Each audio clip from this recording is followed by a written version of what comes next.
राजस्थान के एक छोटे से गांव मिट्ठीपुर में सुबह की हलचल हमेशा से ही सुस्त और शांत हुआ करती थी।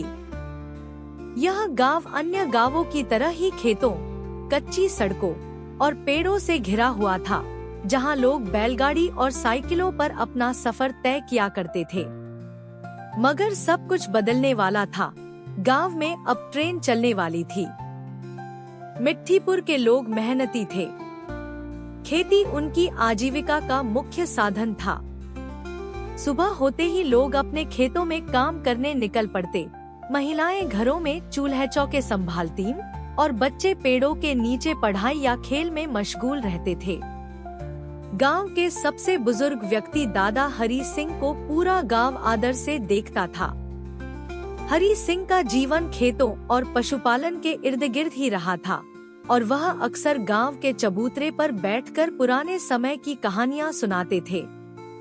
उनका मानना था कि गांव की सादगी और खेती ही असली जीवन है। लेकिन समय बदल रहा था। गांव के युवाओं को अब नई दुनिया देखने की लालसा थी। बाहर की दुनिया की चकाचौंध और शहरों की बातों ने उनमें नई उम्मीदें जगाई थी। एक दिन गांव में एक अजीब खबर आई। सरकार ने मिट्ठीपुर में रेलवे स्टेशन बनाने और वहां से ट्रेन चलाने का फैसला किया है। जैसे ही यह खबर फैली, पूरा गांव उत्साहित हो उठा। रामू, जो गांव का डाकिया था, सबसे पहले यह खबर लेकर आया। उसने चौराहे पर खड़े होकर चिल्लाया, अरे भाइयों, सुनो सुनो, अब हमारे गांव में भी ट्रेन चलेगी। अब हमें शहर जाने के लिए घंटों पैदल चलने की जरूरत नहीं पड़ेगी। लोगों को यकीन ही नहीं हो रहा था।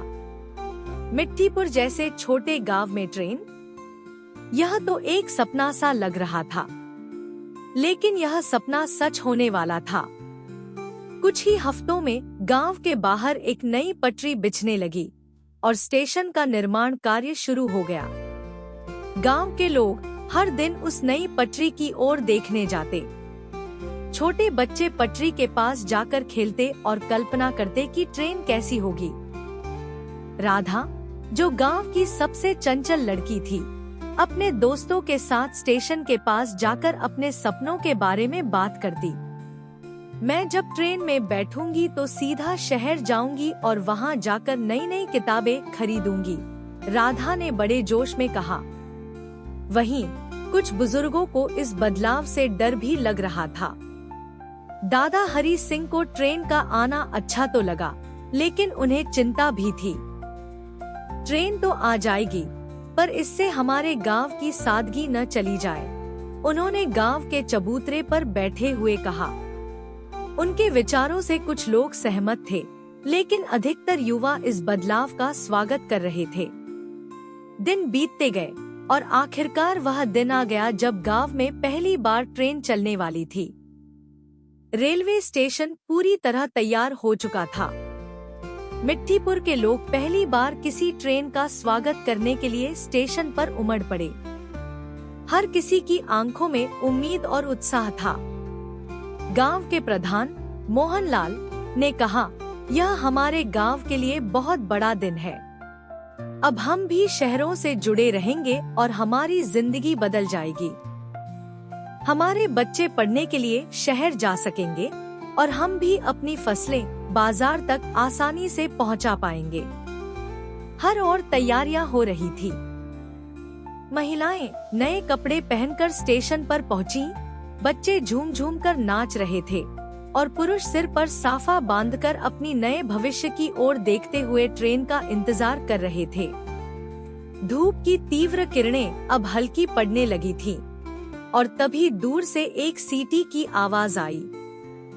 सभी लोग स्तब्ध होकर सुनने लगे। पटरी पर ट्रेन की हल्की गड़गड़ाहट सुनाई देने लगी थी। आ गई ट्रेन, आ गई ट्रेन, बच्चों ने चिल्लाना शुरू कर दिया। गांव वाले खुशी से झूम उठे। ट्रेन धीरे धीरे पास आने लगी और स्टेशन पर रुक गई। जैसे ही ट्रेन रुकी, लोग हैरान होकर उसकी चमकदमक को देख रहे थे। कुछ देर के लिए तो कोई कुछ बोल ही नहीं सका। फिर जैसे ही दरवाजे खुले, सभी लोग उमंग और हर्ष के साथ ट्रेन के अंदर और बाहर आने जाने लगे। गुलाब सिंह, जो गांव का सबसे तेजतर्रार युवा था, सबसे पहले ट्रेन में चढ़ा और अपने दोस्तों से चिल्लाकर बोला, अब हम भी शहर वाले हो गए। देखो, हमारी ट्रेन आ गई। गांव के बच्चे ट्रेन के दरवाजों पर चढ़ने और उतरने में मग्न हो गए और महिलाएं खिड़कियों से झांककर बाहर की दुनिया का अनुभव करने लगी। इस ट्रेन ने मिट्ठीपुर को केवल शहर से नहीं, बल्कि नए अवसरों से भी जोड़ दिया। धीरे धीरे लोग शहर जाने लगे, नए नए व्यापार शुरू हुए और गांव के बच्चों को बेहतर शिक्षा मिलने लगी। गांव के किसान अपनी फसलें अब आसानी से शहर के बाजारों तक पहुंचा सकते थे। युवाओं में नई आशा जागी। लक्ष्मण, जो हमेशा से बड़ा व्यापारी बनने का सपना देखता था, अब ट्रेन के जरिए शहर जाकर अपना व्यापार बढ़ाने की योजनाएं बनाने लगा। सीमा, जो डॉक्टर बनना चाहती थी, अब ट्रेन के जरिए शहर जाकर मेडिकल कॉलेज में दाखिला लेने का सपना देखने लगी। वक्त के साथ मिट्ठीपुर में बड़ा बदलाव आ गया। ट्रेन ने गांव की सूरत बदल दी थी। हालांकि दादा हरी सिंह जैसे कुछ लोग अब भी पुरानी जीवन शैली को याद करते थे, लेकिन उन्हें यह भी एहसास हो गया था कि यह बदलाव गांव के भविष्य के लिए जरूरी था।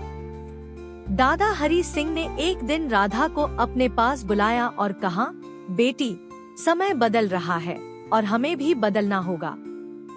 लेकिन इस बदलाव के साथ हमें अपनी जड़ों को भी नहीं भूलना चाहिए।